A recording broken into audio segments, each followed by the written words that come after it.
سیاہ رات، دسمبر کا آخری عشرہ۔ میں دن بھر لوگوں سے ملنے کے بعد گھر کی طرف روانہ تھا۔ میں گھر جانے سے پہلے واک کے لیے قریبی پارک میں اتر گیا تاکہ جسم میں بڑھتے ہوئے چربی کے ذخائر اور کولیسٹرول کو کنٹرول میں رکھا جا سکے۔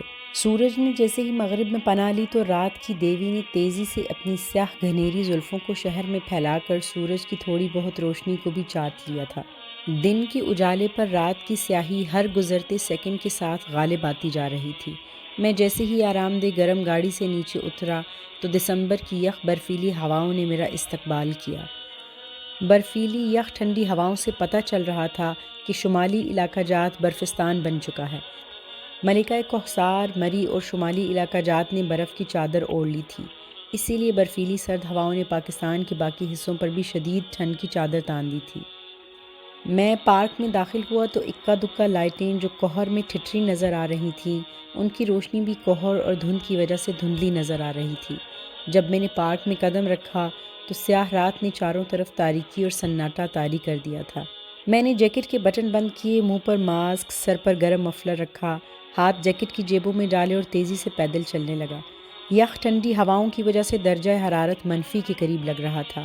میں نے جب تیز چلنا سٹارٹ کیا تو سردی زیادہ محسوس ہونے لگی، لیکن میں اس امید پر کہ ایک چکر کے بعد جب جسم گرم ہو جائے گا تو سردی کا احساس بھی کم ہو جائے گا۔ دسمبر کی اداسی، رات کا سناٹا اور تاریکی چاروں طرف پھیلی ہوئی تھی۔ شدید ٹھنڈ کی وجہ سے مجھے کوہ مری میں گزارے دن یاد آنے لگے، جب ہم مال روڈ سے رات کو چاروں طرف پڑی برف کے اندر دھنستے دھنستے گھروں کو جاتے۔ یاد آ گیا کس طرح ہم گھٹنوں تک برف سے گزر کر اپنے گھروں میں جا کر گرم ہیٹروں کے سامنے بیٹھ کر گرما گرم چائے وغیرہ پیتے۔ میں مری کی سردی کو یاد کرتے ہوئے آگے بڑھ رہا تھا۔ 10 منٹ تیز قدموں کے بعد رگوں میں حرارت دوڑنے لگی اور سردی کا احساس بھی کم ہونے لگا، تو میں ارد گرد کے ماحول اور لوگوں کا مشاہدہ بھی کرنے لگا۔ رات کے وقت بہت کم لوگ موجود تھے، بلکہ نہ ہونے کے برابر تھے۔ منفی درجہ حرارت، شدید سردی کی وجہ سے لوگ اپنے آرام دہ گھروں میں گھس کر آرام کر رہے تھے۔ سردیوں کی راتوں میں لوگ ویسے بھی جلدی آرام دہ گرم گداز بستروں میں گھس جاتے ہیں، یا پھر ہیٹر لگا کر ڈرائی فروٹ کے ساتھ مختلف ٹی وی چینلوں کی نشریات سے لطف اندوز ہوتے ہیں، یا پھر آج کل کی آفت موبائل، جس میں سوشل میڈیا، نیٹ کی ہوش ربا رونقیں کہ ہر بندہ صوفے یا بستر میں اپنی ہی دنیا جگا کر بیٹھا ہوتا ہے۔ کوئی موبائل کے ساتھ مصروف تو کسی نے لیپ ٹاپ کھول رکھا ہوتا ہے، اور جو بچ جائیں وہ اپنی مرضی کے چینلوں سے لطف اندوز ہوتے نظر آتے ہیں۔ جو افورڈ کر سکتے ہیں وہ گاڑیاں لے کر شہر کے لذت قدوں میں اپنی مرضی کے گرما گرم لذیذ کھانوں سے لطف اندوز ہوتے ہیں۔ سیر واک کے شوقین اب پارکوں کا رخ صبح یا دوپہر کو کرتے ہیں۔ سیاہ راتوں میں مجھ جیسے دیوانے ہی آتے ہیں۔ مجھے واک کرتے آدھا گھنٹہ ہو چکا تھا۔ رات کے اندھیرے نے دن کے اجالے کو پوری طرح نگل لیا تھا۔ اب میں واک کے دوران اطراف کا بھی مشاہدہ کرتا جا رہا تھا۔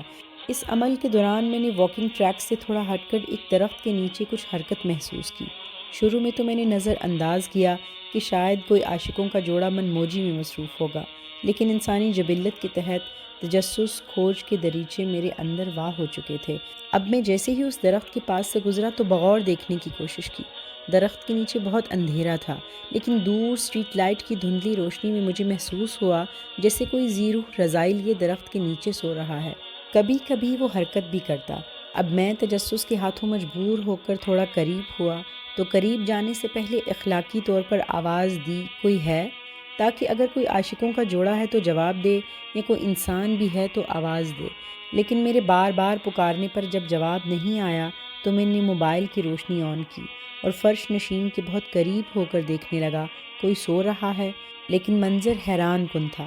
کاغذوں اور ردی کے ٹکڑوں کا بہت بڑا ڈھیر تھا، جس کے قریب ایک مفلوق الحال مجذوب شخص پھٹی ہوئی رضائی میں لیٹا تھا۔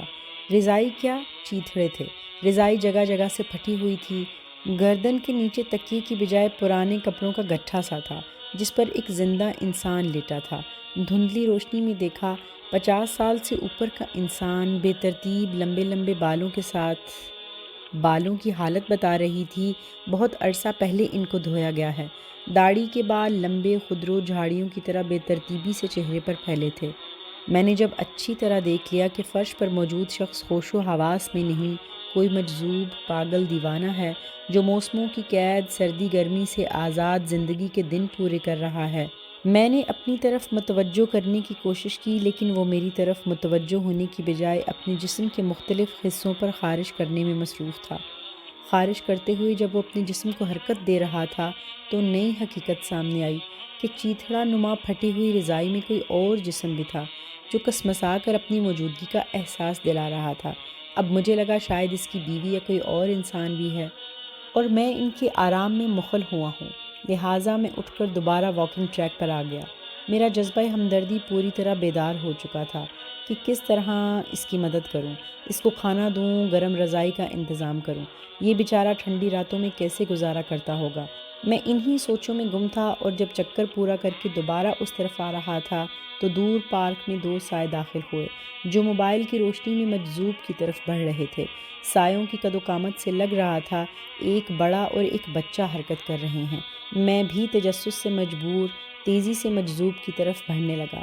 میرے پاس جانے سے پہلے دونوں سائے مجذوب تک پہنچ چکے تھے۔ جب میں وہاں پہنچا تو خوشگوار حیران کن منظر میرا منتظر تھا۔ مجذوب اٹھ چکا تھا۔ دھندلی روشنی میں ایک عورت ایک 10 سالہ بچے کے ساتھ آئی تھی۔ دونوں نے ہاتھ میں چائے کا تھرماس پکڑا ہوا تھا۔ شاپر سے 2 پیالے نکالے، دونوں کو گرما گرم چائے سے بھر دیا۔ گرما گرم ڈبل روٹی اور بن بھگو کر بچہ مجذوب کے منہ میں ڈالنے لگا۔ دوسرا انسان دیکھ کر میں حیران رہ گیا۔ ایک کتیا اور اس کے 2 بچے دوسرے پیالے سے چائے پی رہے تھے۔ مجذوب کا ساتھی ایک کتیا تھی جو اپنے بچوں کے ساتھ رضائی میں گھسی تھی۔ خدا کے نظام پر حیران، کس طرح دیوانوں کا خیال رکھتا ہے۔ میں پاس بیٹھ گیا، عورت کو سلام کیا تو وہ بولی، میرا بیٹا دن کو یہاں کرکٹ کھیلتا ہے، اس کی اس دیوانے سے دوستی ہے، اس لیے صبح و شام کھانا دینے یہاں آتا ہے۔ میں نے بچے کی آنکھوں میں روشنی دیکھی، وہ روشنی جس سے راتوں کا اندھیرا دور ہوتا ہے۔